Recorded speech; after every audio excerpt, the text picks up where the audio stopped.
장 1절부터 11절까지입니다.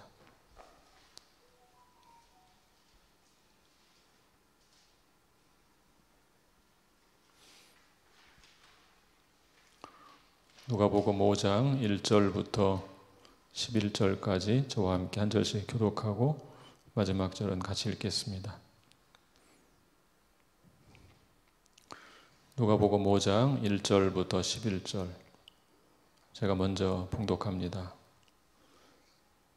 우리가 몰려와서 하나님의 말씀을 들을새 예수는 게네사렛 호숫가에 서서 호숫가에 배 두 척이 있는 것을 보시니 어부들은 배에서 나와서 그물을 씻는지라. 예수께서 한 배에 오르시니 그 배는 시몬의 배라. 육지에서 조금 떼기를 청하시고 앉으사 배에서 무리를 가르치시더니 말씀을 마치시고 시몬에게 이르시되 깊은 데로 가서 그물을 내려 고기를 잡으라. 시몬이 대답하여 이르되 선생님 우리들이 밤이 새도록 수고하였으되 잡은 것이 없지만은 말씀에 의지하여 내가 그물을 내리리이다 하고 그렇게 하니 고기를 잡은 것이 심히 많아 그물이 찢어지는지라. 이에 다른 배에 있는 동무들에게 손짓하여 와서 도와달라 하니 그들이 와서 두 배의 채움에 잠기게 되었더라. 시몬 베드로가 이를 보고 예수의 무릎 아래에 엎드려 이르되 주여 나를 떠나소서 나는 죄인이로소이다 하니 이는 자기 및 자기와 함께 있는 모든 사람이 고기 잡힌 것으로 말미암아 놀라고 세베대의 아들로서 시몬의 동업자인 야고보와 요한도 놀랐음이라. 예수께서 시몬에게 이르시되 무서워하지 말라 이제 후로는 내가 사람을 취하리라 하시니 다 같이 그들이 배들을 육지에 대고 모든 것을 버려두고 예수를 따르니라. 아멘. 예, 앉으시겠어요?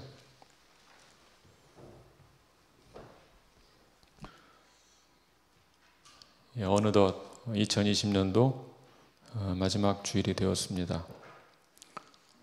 제 기억으로 2월 마지막 주에 코로나 바이러스의 확산으로 온라인 예배를 드리기 시작했는데 마지막 주일마저도 온라인 예배를 드리게 되었습니다.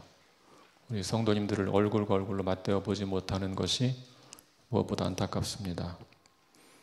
그렇지만 지금은 방역을 철저히 해서 이 어려운 시기를 지혜롭게 넘기는 것만이 우리가 할 수 있는 일인 것 같습니다. 부디 성도님들 모두 무탈하게, 안전하게, 건강하게 이 시기를 잘 이겨낼 수 있기를 바랍니다. 그동안 우리는 누가복음 1장부터 4장까지 함께 살펴보았습니다. 누가복음 1, 2, 3, 4장은 예수님의 탄생과 성장, 침례와 시험을 통한 사역 준비, 그리고 말씀 전파와 병자의 치유 등을 주로 다루었습니다. 누가복음 5장과 6장은 하나님 나라를 확장하기 위해서 예수님의 제자들을 모으시는 그런 내용을 주로 다룹니다. 그 중에 오늘 본문은 예수님께서 베드로를 제자로 삼으시는 내용을 담고 있습니다. 1절을 다시 한번 읽어볼까요? 1절 말씀 시작. 무리가 몰려와서 하나님의 말씀을 들을새 예수는 게네사렛 호숫가에 서서. 여러 치유 사역을 통해 예수님은 당시 유대 사회에서 조금씩 유명 인사가 되어가고 있었습니다. 하나님 말씀을 듣기 위해 많은 무리가 예수님께 몰려왔습니다. 여기에 기록된 무리는 예수님을 따르는 제자들은 아닙니다. 호기심으로 예수님 말씀을 듣기 위해 몰려든 무리일 뿐입니다. 처음에 예수님은 게네사렛 호숫가에 서서 말씀을 가르쳤습니다. 게네사렛 호수는 갈릴리 호수라는 이름으로 더 널리 알려져 있죠. 이 게네사렛 호수라는 지명은 가버나움의 남쪽에 위치한 게네사렛 동네 이름을 따서 지어졌습니다. 이 호수는 주로 고기를 잡는 장소로 알려져 있습니다. 예수님은 그 호숫가에서 무리를 가르치셨습니다. 2절과 3절을 계속 보겠습니다. 2절과 3절 시작. 호숫가에 배 두 척이 있는 것을 보시니 어부들은 배에서 나와서 그물을 씻는지라. 예수께서 한 배에 오르시니 그 배는 시몬의 배라. 육지에서 조금 떼기를 청하시고 앉으사 배에서 무리를 가르치시더니. 예수님은 몰려드는 무리에게서 떨어져 있을 수 있는 장소를 찾고 있었습니다. 마침 호숫가에 배 두 척이 있었고 어부들은 그물을 씻고 있었습니다. 예수님 그 중에 한 척의 배에 오르셨습니다. 그 배는 시몬의 배였습니다. 예수님께서 시몬의 배를 타신 것은 의도적이었습니다. 베드로는 순순히 배를 내줍니다. 자신의 장모를 치유해 주신 은혜를 입었기 때문일 것입니다. 베드로의 태도는, 이런 긍정적인 태도는 그가 앞으로 예수님께 보일 긍정적인 반응을 예견하게 해줍니다. 이제 예수님은 배에 앉아서 무리를 가르치기 시작합니다. 주석가 플러머는 이 장면을 이렇게 설명했습니다. 그리스도는 베드로의 배를 설교단으로 사용한다. 이 배 안에서 예수는 자기 말을 듣고 있는 사람들에게 복음의 그물을 던진다. 4절을 계속 보겠습니다. 4절 말씀 시작. 말씀을 마치시고 시몬에게 이르시되 깊은 데로 가서 그물을 내려 고기를 잡으라. 말씀을 마치신 예수님께서 시몬에게 말씀하십니다. 깊은 데로 가서 그물을 내려 고기를 잡으라. 여기서 이 깊은 데로 가라, 이 동사는 2인칭 단수이고 그물을 내리라는 동사는 2인칭 복수입니다. 그러니까 예수님은 베드로를 향해서, 베드로를 찍어서 네가 노를 저어 가라고 명령하셨고, 또 배 안에 있는 여러 사람들에게 함께 그물을 내리라고 명령하신 것입니다. 5절을 보겠습니다. 5절 말씀 시작. 시몬이 대답하여 이르되 선생님, 우리들이 밤이 새도록 수고하였으되 잡은 것이 없지만은 말씀에 의지하여 내가 그물을 내리리이다 하고, 베드로의 대답은 크게 둘로 나누어 살펴보아야 합니다. 베드로는 먼저 자신들이 밤이 새도록 수고했지만 잡은 것이 없다고 말합니다. 여기서 수고했다는 단어는 매우 힘들게 지칠 정도까지 일했다, 그런 뜻을 암시하고 있습니다. 그런데 아무것도 잡지 못했습니다. 이 표현에는 베드로의 허탈한 마음이, 허전한 마음이 잘 반영되어 있습니다. 밤을 새워 고기를 잡으려고 그물을 던졌는데 한 마리도 잡지 못했습니다. 얼마나 허탈했을까요? 밤을 새워 낚시하고 아무것도 잡지 못하면 허탈하기 이를 데 없습니다. 춥고 배고픈데 이 무슨 고생인가, 그런 마음이 들죠. 그냥 취미로 낚시하는 사람의 마음도 허전할 텐데 베드로는 직업적인 어부입니다. 어부가 생업이죠. 고기를 잡아서 가족을 부양해야 합니다. 그런데 허탕쳤습니다. 그러나 베드로는 그 단계에 머물러 있지 않았습니다. 밤새도록 수고했지만 잡은 것이 없다는 절망에만 빠져 있지 않았습니다. 그는 얻은 것이 없지만 말씀에 의지하여 그물을 내립니다. 베드로가 지금 이런 상황에서 예수님 말씀에 순종하는 것은 쉬운 일이 아닙니다.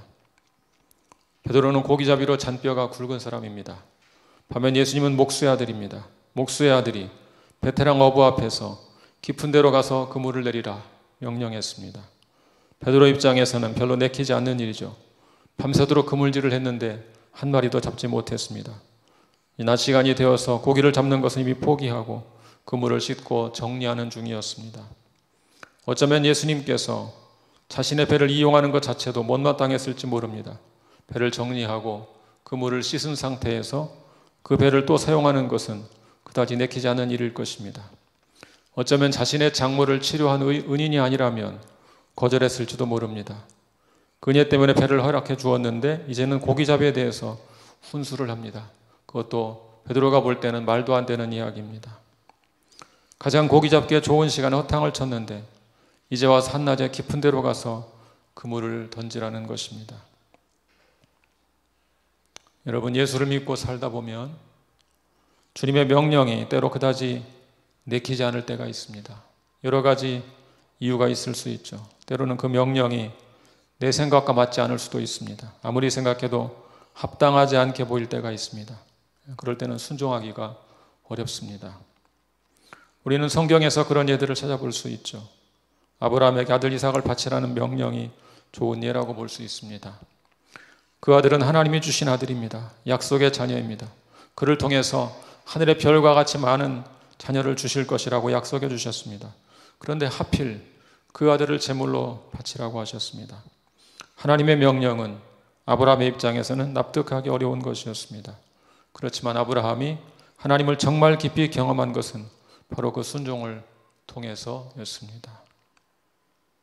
노아는 또 어떻습니까?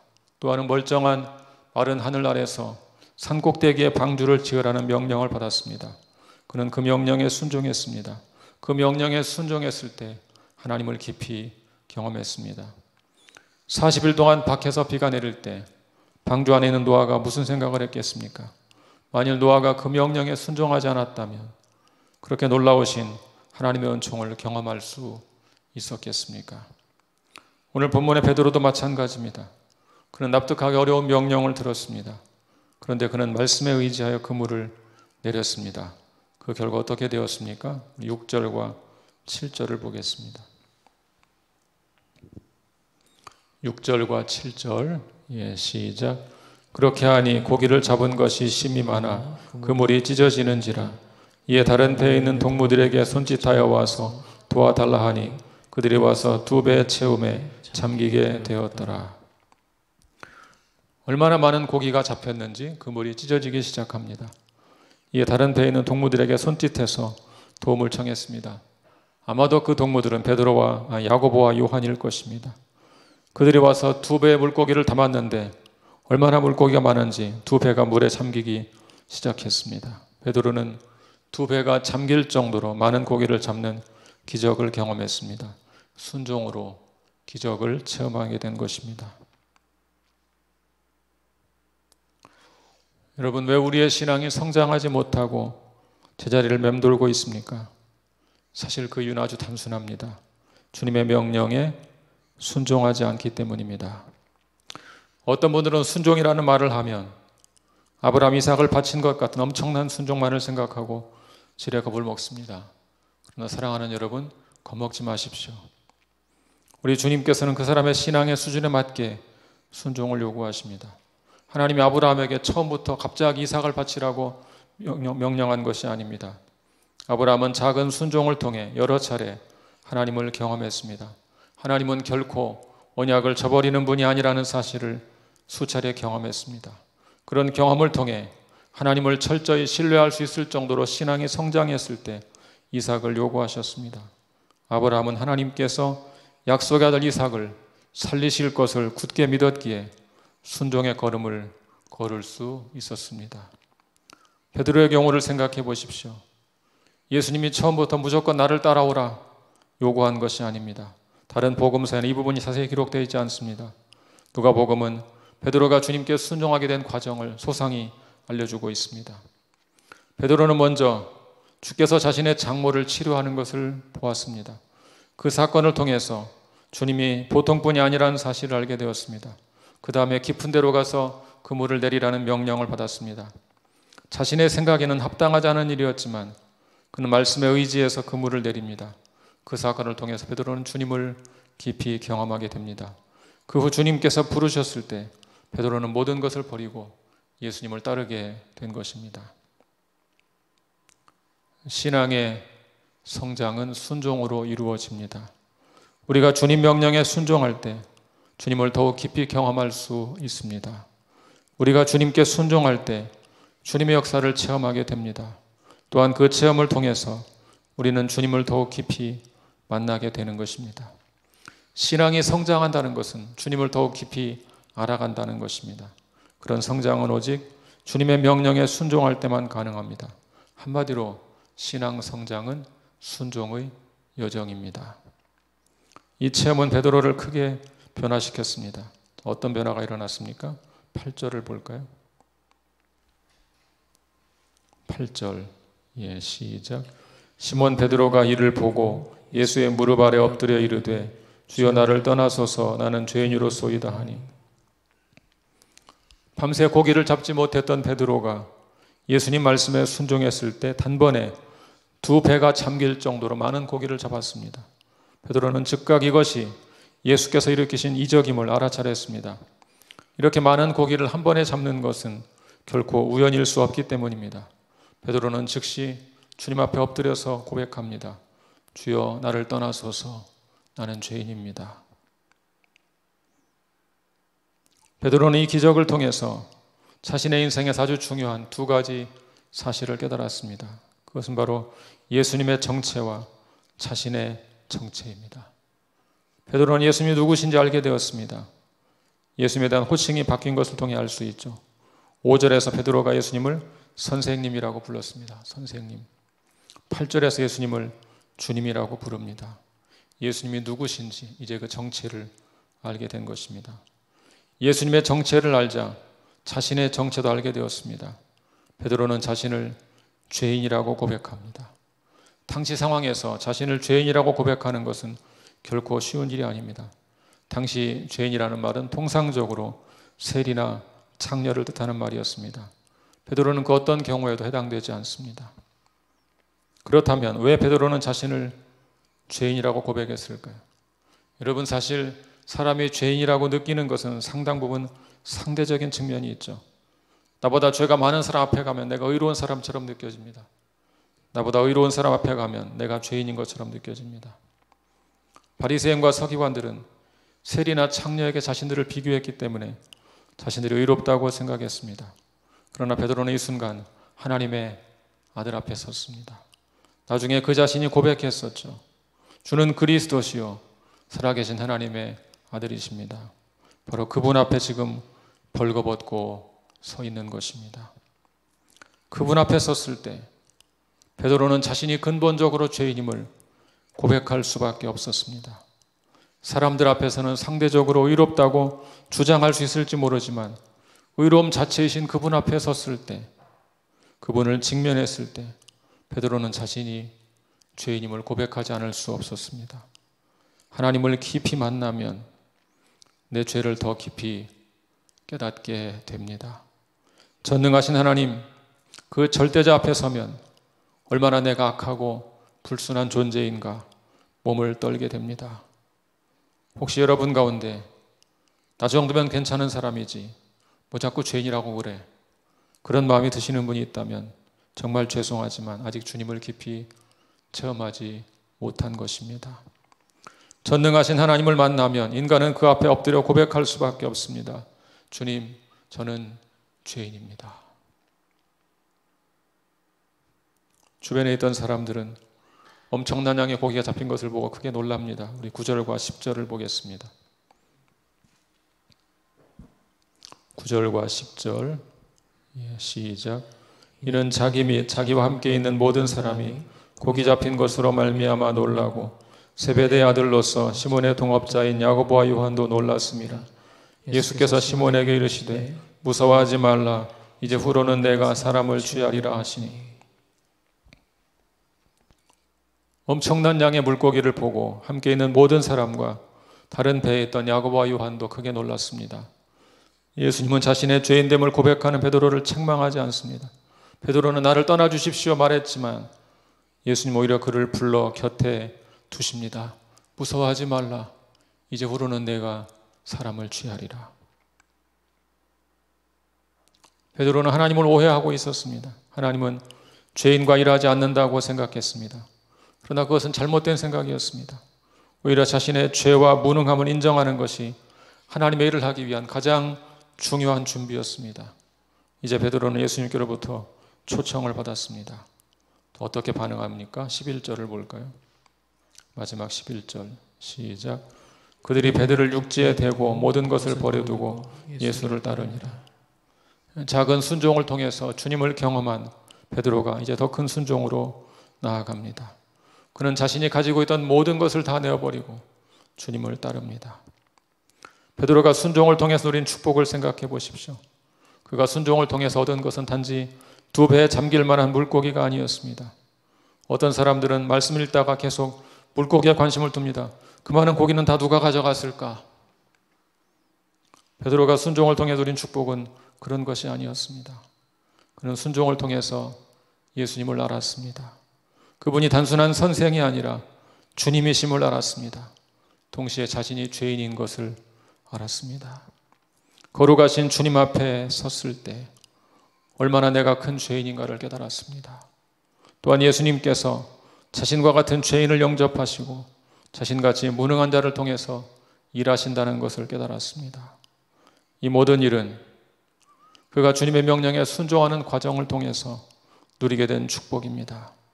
만일 지금 여러분의 신앙이 성장하지 못하고 멈추어 있다면 이제 주님 말씀에 순종해 보십시오. 주님께서 여러분에게 요구하는 것이 결코 감당할 수 없는 것이 아닙니다. 주님께서 갑자기 여러분에게 자식을 바치라고 요구하지 않습니다. 갑자기 순교하라고 요구하지 않습니다. 만일 주님께서 여러분에게 무언가 요구하고 있다면 그것은 여러분이 충분히 감당할 수 있는 일입니다. 크든 작든 그 일에 순종하십시오. 그러면 여러분은 그 일을 통해서 주님을 더욱 깊이 알게 될 것입니다. 주님께서 여러분의 신앙을 한 차원 더 깊게 인도해 주실 것입니다. 이 말씀을 준비하면서 우리 교회가 지금까지 걸어온 순종의 길을 한번 더듬어 보았습니다. 교회가 개척된 지 5개월 만에 야고보 선교사님이 안정된 직장을 내려놓고 선교사로 헌신하셨습니다. 참으로 귀한 순종의 걸음이었습니다. 선교사님의 헌신에 감동한 성도들은 온 힘을 다해 선교헌금을 내서 선교사님을 파송했습니다. 야고보 선교사님을 파송하고 얼마 안 되어 선교사 후보생이었던 윤배영 형제가 선교지에 가서 오지 훈련 받다가 사고로 순교하는 일이 벌어졌습니다. 당시 작은 상가교회에서 온 성도들이 마음을 모아서 5일간 장례를 치렀습니다.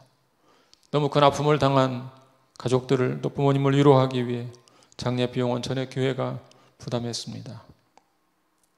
장례식이 끝나고 부모님께서 1,000만 원을 헌금하셨습니다. 자식을 잃은 부모가 드린 헌금을 일반 예산으로 도저히 사용할 수가 없었습니다. 그래서 그 돈으로 형제의 뜻을 기리는 순교자 윤배영 장학회를 설립했습니다. 처음에 1,000만 원으로 시작했지만 나중에 2억 가까운 기금이 모아져서 많은 성경 번역 선교사 후보생들에게 장학금을 지급했습니다. 우리 교회는 그동안 교회를 개척하는 일에 여러 차례 헌신했습니다. 초창기에 중국인 교회를 개척했던 일도 기억에 남아 있습니다. 처음에 배제대학교에 중국인 유학생들을 전도하기 위해서 중국 선교사 출신이었던 황기 목사님께 약간의 활동비를 지급하고 사역을 부탁했습니다. 당시 황기 전도사님은 부지런히 배제대학교에 가서 전도했고 그 결실로 반석 중국인 교회를 세우게 되었습니다.